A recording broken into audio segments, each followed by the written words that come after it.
Hello friends, আমি সৌগত আর যিশুদার পাঠশালা YouTube চ্যানেলে তোমাদের স্বাগত। তো বন্ধুরা, আজকে আমরা যে টপিকটা নিয়ে আলোচনা করব সেটা দেখো, একজন পরীক্ষার্থীর মেন এক্সামিনেশানে ক্র্যাক করার মূল কি পয়েন্ট নিয়ে আলোচনা করব। তো বন্ধুরা, তোমরা জানো যে কোনো মেন এক্সামে, পিএসসির যে কোনো মেন এক্সামে আমাদের একটা টপিক থাকে কি, editorial letters and news paper report. তো বন্ধুরা, এই দুটো জিনিস লিখতে দেয় না, জেনারেলি কি হয়, বেশিরভাগ 90% পরীক্ষার্থী এটার উপর কোনো গুরুত্বই দেয় না। অনলি 10% পরীক্ষার্থী এই ব্যাপারটার উপর প্রিপারেশান নিয়ে পরীক্ষা দিতে যায়। তো স্বাভাবিক, তারা তো অ্যাডভান্টেজ পাবেই যারা প্রিপারেশান নিয়ে গেছে।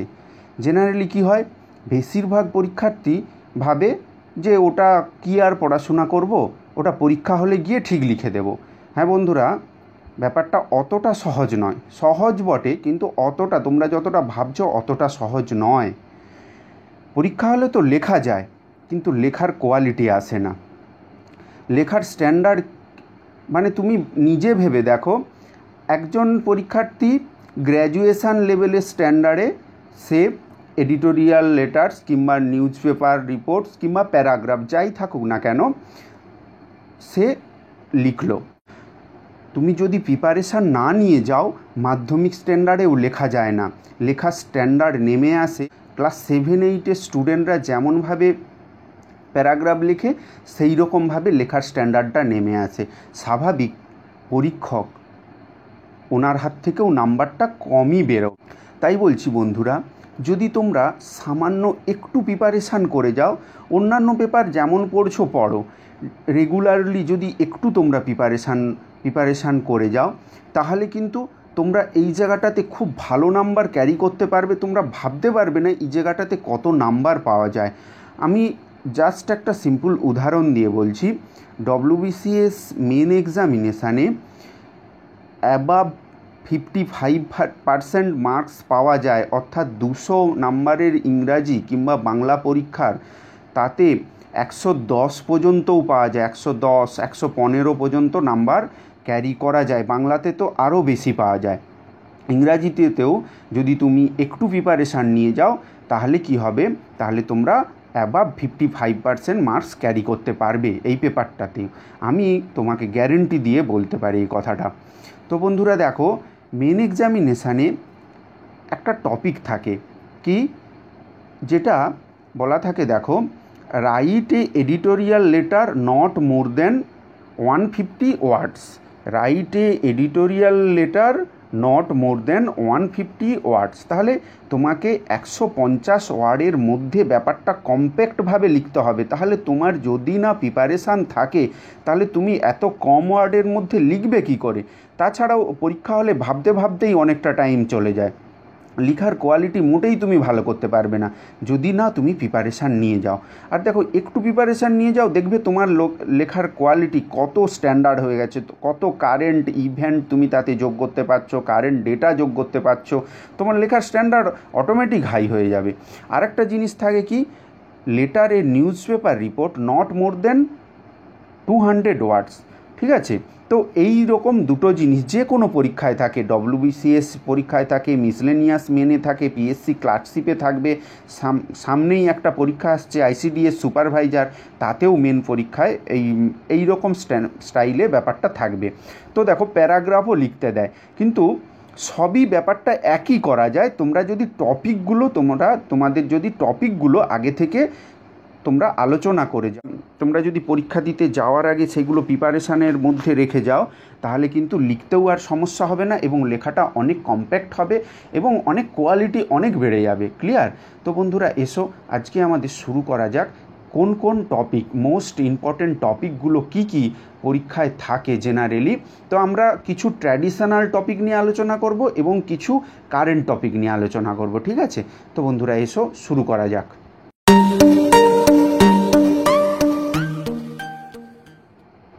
তো দেখো বন্ধুরা, ফার্স্ট আমরা কিছু ট্র্যাডিশনাল টপিক, যেগুলো পরীক্ষায় কিন্তু পিএসসির যে কোনো পরীক্ষায় প্রতিবারের জন্য ইম্পর্ট্যান্ট, এগুলো দিয়েই থাকে, এগুলোর মধ্যেই দিয়ে থাকে।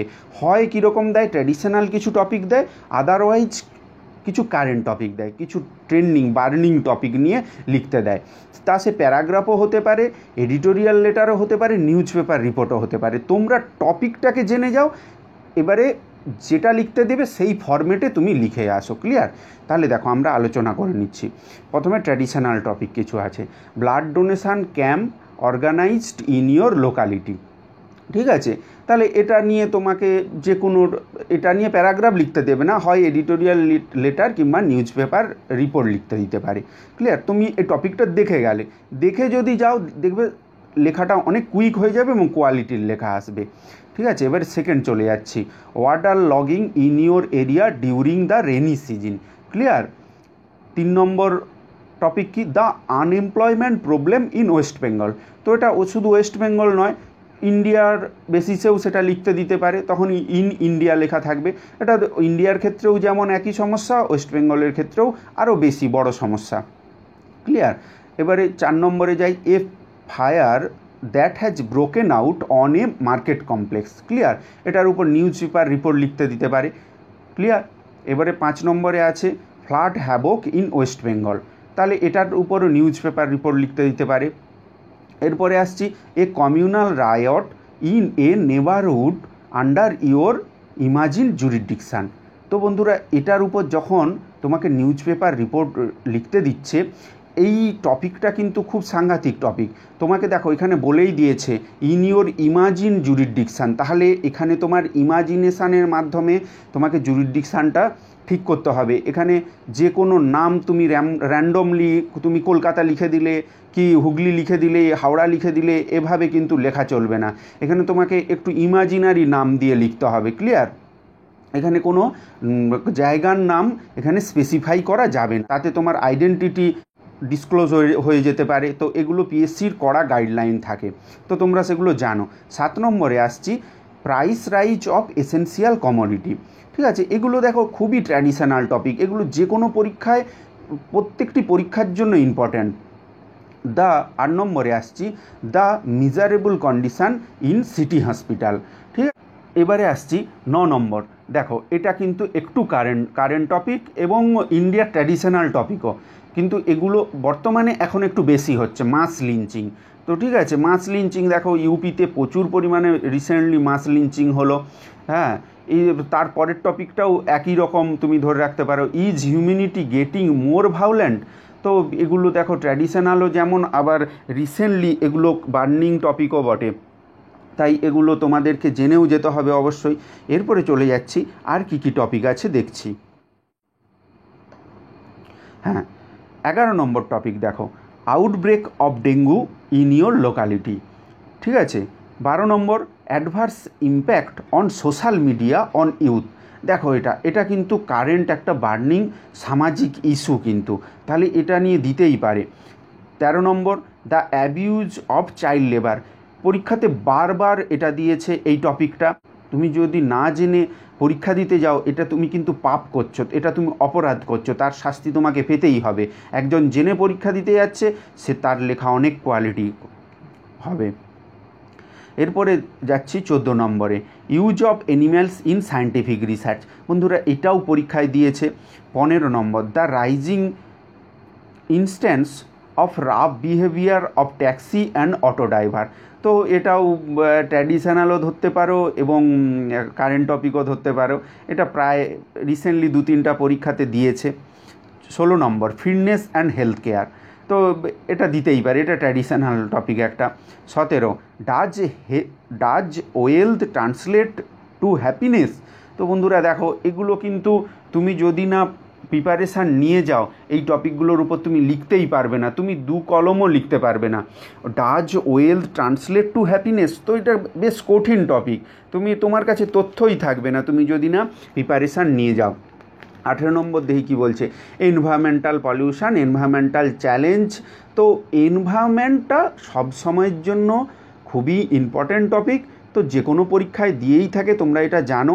Global warming effect on earth, the ways recycling effect our environment. তো বন্ধুরা দেখো environment pollution, environment challenge, global warming, এগুলো কারেন্ট টপিক, এগুলো ট্র্যাডিশনাল টপিক, কারেন্ট টপিক যাই বলতে পারো। এগুলো তুমি যখন পরীক্ষায় না প্রিপারেশান নিয়ে পরীক্ষা দিতে যাচ্ছ, তোমার লেখার কোয়ালিটি এত বিলো কোয়ালিটি হয়ে যাবে আর কি।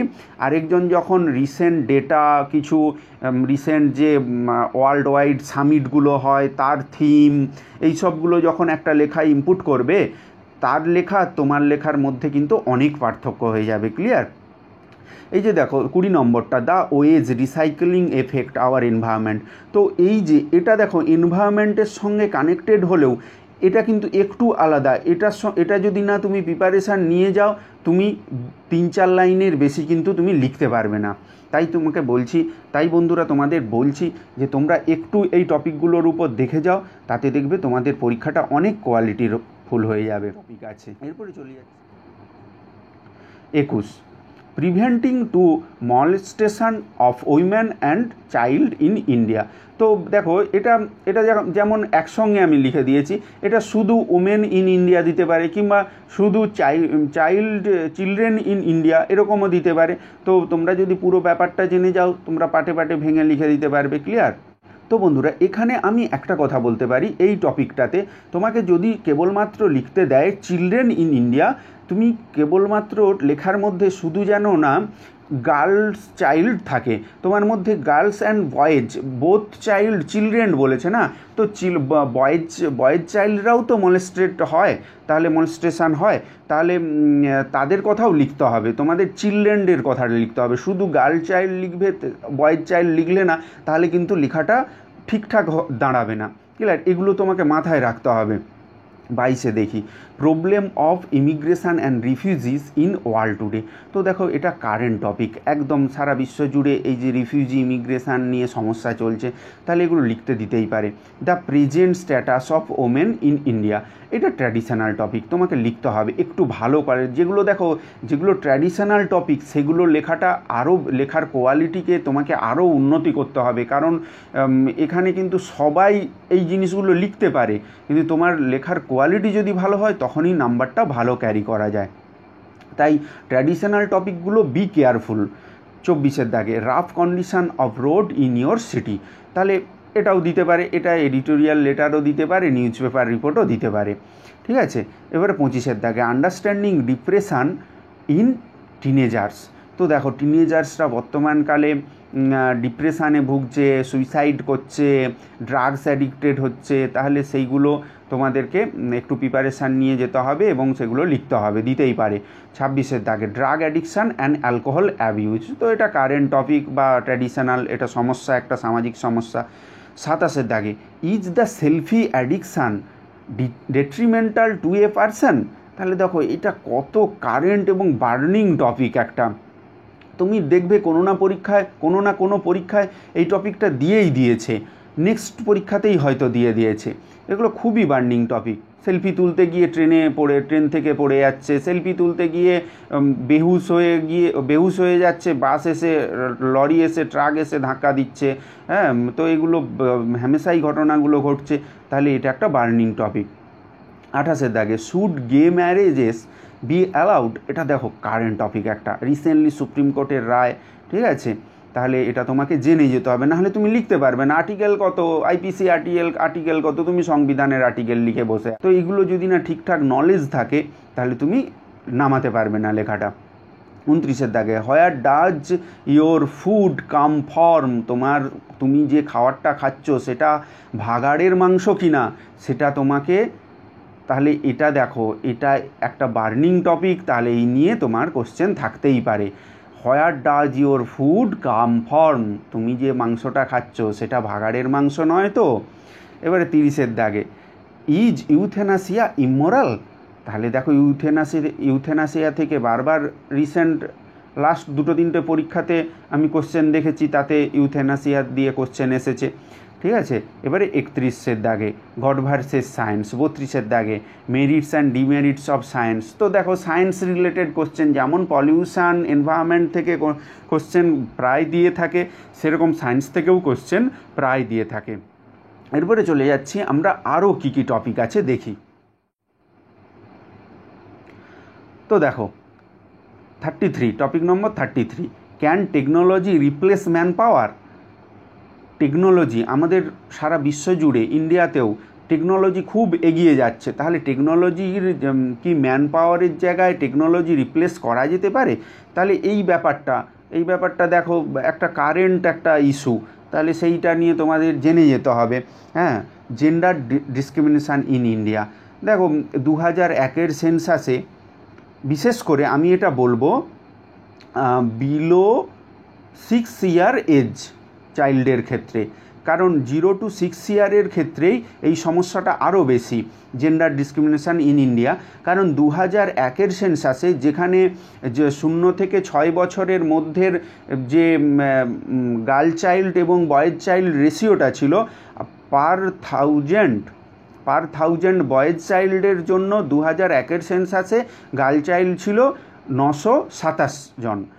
এবার 2011-তে কিন্তু চিত্রটা একটু চেঞ্জ হয়ে গেল, পার থাউজেন্ড বয়েজ চাইল্ডের ক্ষেত্রে দেখা গেল 917 হয়ে গেছে ওটা রিসেন্ট যে 2011-র সেন্সাসে। তাহলে দেখো এই রেশিওটা ক্রমশ কমে গেছে। তাহলে তার জন্যই তো গভর্নমেন্ট বেটি বাঁচাও বেটি পড়াও কিংবা পশ্চিমবঙ্গ সরকারের কন্যাশ্রী এইসব প্রকল্পগুলো সরকার চিন্তাভাবনা আছে বলে এই প্রকল্পগুলো চালু করেছে। তাই এটা খুবই বার্নিং টপিক, তোমাদের এটা জেনে যেতে হবে। Needs educational reforms in India. তো এডুকেশনাল রিফর্মস ইন্ডিয়ার কি দরকার, তোমার কি মনে হয়? দেখো এগুলো কিন্তু খুব কন্ট্রোভার্সিয়াল টপিক। তুমি যখন এডুকেশনাল রিফর্ম ইন ইন্ডিয়া যদি দরকার ইয়েস বলে তোমার লেখা শুরু হয়, তাহলে কিন্তু তুমি সরকার এডুকেশান সিস্টেম চালাচ্ছে তো গভর্নমেন্ট, তাহলে গভর্নমেন্টের বিরোধিতা তুমি করছো, বিরুদ্ধে গিয়ে কিছু লিখছো, আবার গভর্নমেন্টের চাকরির পরীক্ষা দিতে গিয়ে। তাহলে তোমার লেখার মধ্যে যেন সেই দমটা থাকে, সেই লজিকটা থাকে, তবেই তুমি নাম্বারটা ক্যারি করতে পারবে। না, এরকম কোনো ব্যাপার নেই যে বিরুদ্ধে লেখা যাবে না, লেখা যেতেই পারে, কিন্তু সেই লজিকটা থাকতে হবে। এবারে তোমার যদি না মনে হয়, তাহলে তুমি না বললেও তার কিন্তু আসল লজিক দিতে হবে।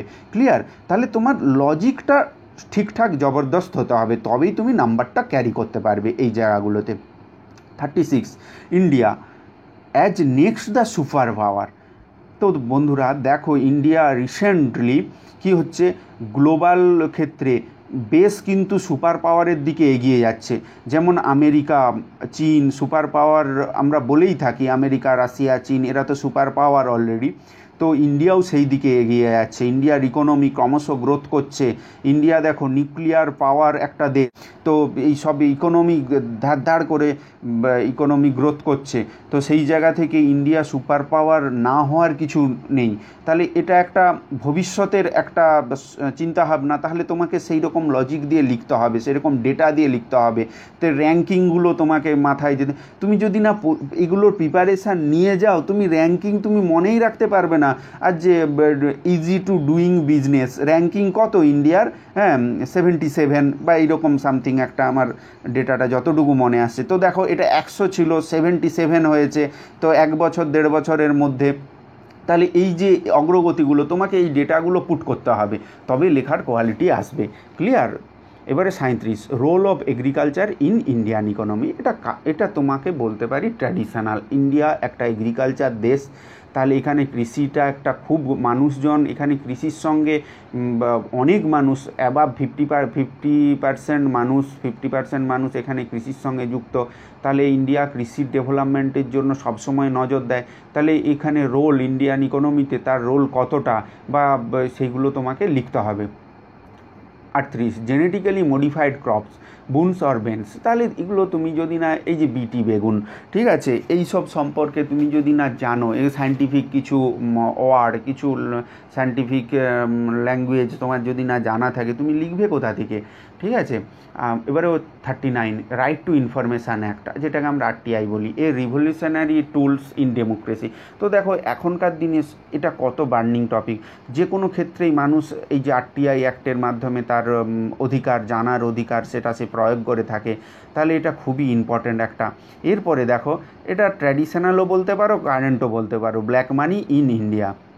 তাহলে এই যে ব্ল্যাক মানি ইন ইন্ডিয়া এই টপিকটার উপর দিতেই পারে, বা করাপশান ইন ইন্ডিয়া, এই ব্ল্যাক মানি ইন ইন্ডিয়া, এই টাইপের ইস্যু তোমাদের কাছে কোশ্চেন লিখতে দিতেই পারে। তো বন্ধুরা, এই যে আমরা 40টা দেখো টপিক নিয়ে আলোচনা করলাম, এই যে এগুলো যদি তোমরা একটু একটু করে অন্যান্য সাবজেক্টের সাথে এগুলো যদি একটু একটু করে প্রিপারেশান নিয়ে থাকো, তাহলে কিন্তু এক্সামের দিন আর তোমাদের কোনো সমস্যা হবে না বা টেনশান হবে না কি লিখবো না লিখবো।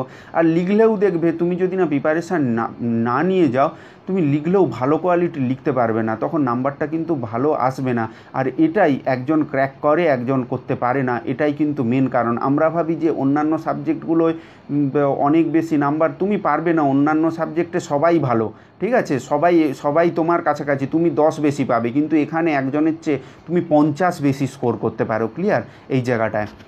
তাহলে দেখো, আমরা যদি টপিকগুলো সম্পর্কে নলেজ গ্যাদার করে পরীক্ষা দিতে যাই, তাহলে সেটা এডিটোরিয়াল লেটারই দিক বা নিউজ পেপার রিপোর্টই দিক বা প্যারাগ্রাফই লিখতে দিক, যেই ফরম্যাটেই লিখতে দিক না কেন, শুধু আমাদের ফরম্যাটটা চেঞ্জ করতে হয়, বাদবাকিটা টপিকটা কিন্তু আমরা জিসটা একদম ঢুকে দিতে পারি।